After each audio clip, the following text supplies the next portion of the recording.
दोस्तों, क्या आप भी बजाज फाइनेंस से मोबाइल लेने के लिए सोच रहे हैं? तो आपके मन में डाउट रहता होगा कि बजाज फाइनेंस से प्रोडक्ट लेने या मोबाइल लेने में क्या क्या डॉक्यूमेंट लगेगा, कितना हमें डाउन पेमेंट करना होगा, अगर हमारा सिबिल स्कोर कितना रहना चाहिए, और अगर हमारा पैन कार्ड नहीं है तो क्या हमारा फाइनेंस होगा या नहीं होगा, एज लिमिट कितना रहना चाहिए फाइनेंस के लिए, एज हमारा कितना रहना चाहिए, ये सब सारी जानकारी मैं इस वीडियो में बताने वाला हूँ। तो वीडियो पर बने रहे दोस्तों और वीडियो को पूरा दें।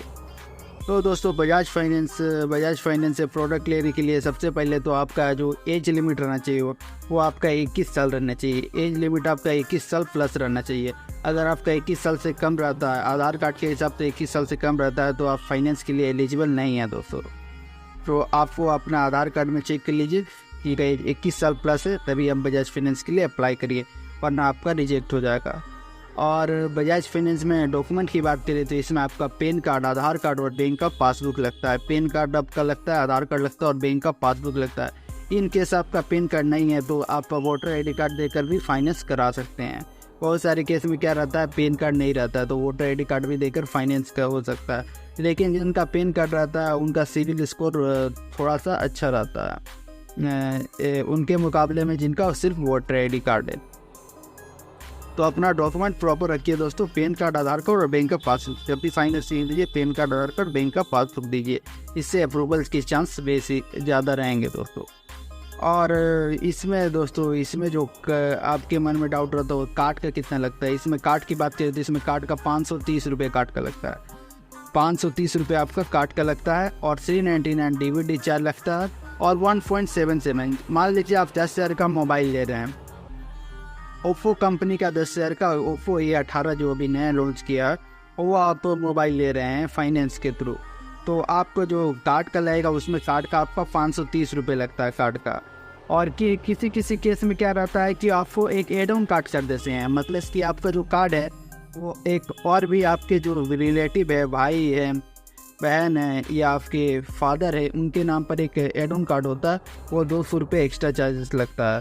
तो वो आपका इच्छा है दोस्तों, वो आप करवा भी सकते हैं, नहीं भी करवा सकते हैं। जो नॉर्मल लगता है कार्ड का बजाज फाइनेंस का, वो 530 रुपये का कार्ड का लगता है और 399 हो गया DVD चार्ज और 1.77। मान लीजिए 10,000 का मोबाइल ले रहे हैं, 1.77 हो गया प्रोसेसिंग चार्ज, 6 से 170 रुपये से 178 रुपये हो गए और आपका 530 रुपये हो गया कार्ड का और आपका तो 399 DVD चार्ज है। इस हिसाब से आपका 1100 से 1200 रुपये अप्रॉक्स आपका फर्स्ट टाइम लगता है दोस्तों बजाज फाइनेंस से प्रोडक्ट मोबाइल लेने में। बजाज फाइनेंस से मोबाइल लेने में आपका 1100 से 1200 रुपये तक का लगता है।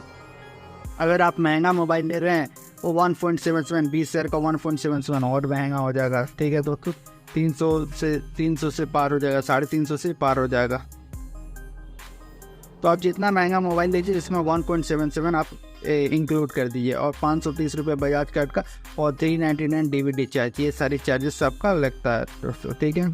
और इसमें सिबिल स्कोर की बात करें तो इसमें बजाज फाइनेंस के लिए सिबिल स्कोर 750 अप्रॉक्स 730 से ऊपर रहना चाहिए, 730 से ऊपर रहना चाहिए। अगर 730 से नीचे तो बजाज फाइनेंस में आपका रिजेक्ट हो जाता है। आप अदर फाइनेंस में ट्राई कर सकते हैं, जैसे कि HDB फाइनेंस हो गया, TVS फाइनेंस हो गया, वहाँ आपका अप्रूवल का चांस रहेगा अगर 600 से 700 के बीच में रहता है। लेकिन बजाज फाइनेंस के लिए आपको 730 प्लस सिबिल रहना चाहिए। 750 में एकदम अप्रूवल रेट आपको मिलेगा ही मिलेगा। और जो आपका डॉक्यूमेंट रहेगा दोस्तों वो लोकल डॉक्यूमेंट रहना चाहिए। जो भी आप एरिया में रहते हैं उसका 20 किलोमीटर के अंदर का आप एरिया में बजाज फाइनेंस होता है। जो मान लीजिए आप जो भी एरिया में रहते हैं उस एरिया के 20 किलोमीटर के भीतर ही आपका फाइनेंस होगा। आप अदर स्टेट में जाकर फाइनेंस करवाएंगे तो वहाँ पे बजाज फाइनेंस आपका अप्रूवल नहीं देगा दोस्तों। उसके लिए आपको इलेक्ट्रिक कनेक्शन रहना चाहिए, इलेक्ट्रिक बिल कनेक्शन रहना चाहिए, गैस का कनेक्शन रहना चाहिए, तब जाके बजाज फाइनेंस आपको अदर स्टेट का डॉक्यूमेंट आपको रहता है, तब जाके आप इसके लिए एलिजिबल होते हैं। तो ज़्यादातर केस में क्या होता है दोस्तों कि बाहर के डॉक्यूमेंट में फाइनेंस नहीं होता है। और मान लीजिए आपका डाउन पेमेंट कितना आ रहा है, EMI कितना आ रहा है, वो आप कैसे कैलकुलेट करेंगे। तो उसके लिए दोस्तों कि जैसे कि मैंने बताया कि ओप्पो का A18 मॉडल आप ले रहे हैं तो उसमें आपका जो स्कीम रहता है वो 8-2 का स्कीम रहता है। 8-2 में मतलब हो गया 2 महीने का डाउन पेमेंट और बच गया 6 महीने, तो 6 महीने का आपको EMI भरना होगा। उसी तरह से 7-1 का स्कीम हो गया, मतलब कि 1 महीने का आपको डाउन पेमेंट करना होगा पहले और बच गए 6 महीने, वो आपको EMI देने होंगे, वो अपने बैंक के थ्रू देना होगा। तो फंड आपको 8-2 का स्कीम निकालना होगा, तो मैं बता दूं कैसे निकालना है। 8-2 की स्कीम निकालने के लिए दोस्तों इसमें आपको सबसे पहले 10,000 का अमाउंट आपको कैलकुलेटर में टाइप करना होगा। उसके बाद डिवाइडेड बाई 8 करना होगा, तो आपका EMI आ जाएगा। EMI आ जाएगा इंटू 2, 10,000 डिवाइडेड बाई 8 करिएगा, 8 करिएगा, 10,000 डिवाइडेड बाई 8 करिएगा, तो इसमें आपका जो EMI रहेगा वो 1250 करके रहेगा। इंटू 2 मंथ का आपको डाउन पेमेंट देना है, तो इंटू 2 1250 इंटू 2 हो गया 2500 रुपये आपका जो डाउन पेमेंट। फॉर आपका कार्ड का जो लगेगा 530 रुपये, आप कार्ड का जोड़ लीजिए और 399 DVD चार्ज जोड़ लीजिए, 1.77 प्रोसेसिंग चार्ज जोड़ लीजिए, तो इधर आपको 1100 से 1200 रुपये लगे और 2500 रुपये आपका जो हो गया डाउन पेमेंट। तो उस हिसाब से आपका जो डाउन पेमेंट आएगा वो कार्ड फर्स्ट टाइम कार्ड लेकर आपको 3600 रुपये लाएगा। उसके बाद आप कोई भी प्रोडक्ट लेते हैं तो उसमें आपको कार्ड का चार्ज 530 रुपये नहीं देना होगा दोस्तों।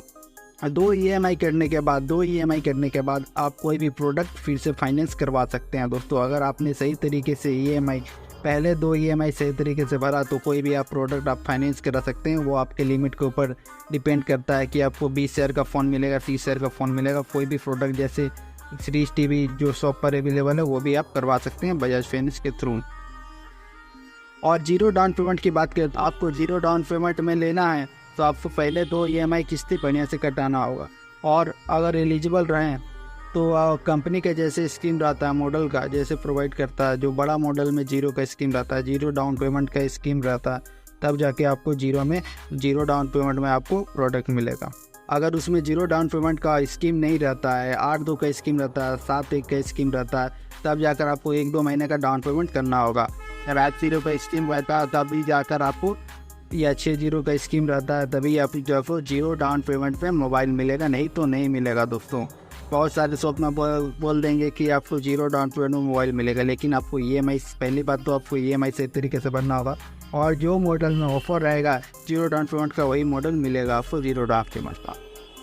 तो आशा करता हूँ दोस्तों आपकी सारी डाउट्स क्लियर होंगे। अगर अभी कोई क्वेश्चन रहा तो कमेंट बॉक्स में कमेंट करके पूछ सकते हैं, मैं जितना जल्दी हो सके रिप्लाई करूँगा। ये वीडियो पसंद आए तो वीडियो को जरूर लाइक करिए, चैनल को हमारे नए हैं तो चैनल को जरूर सब्सक्राइब करिए इसी तरह से हेल्पफुल वीडियो पाने के लिए।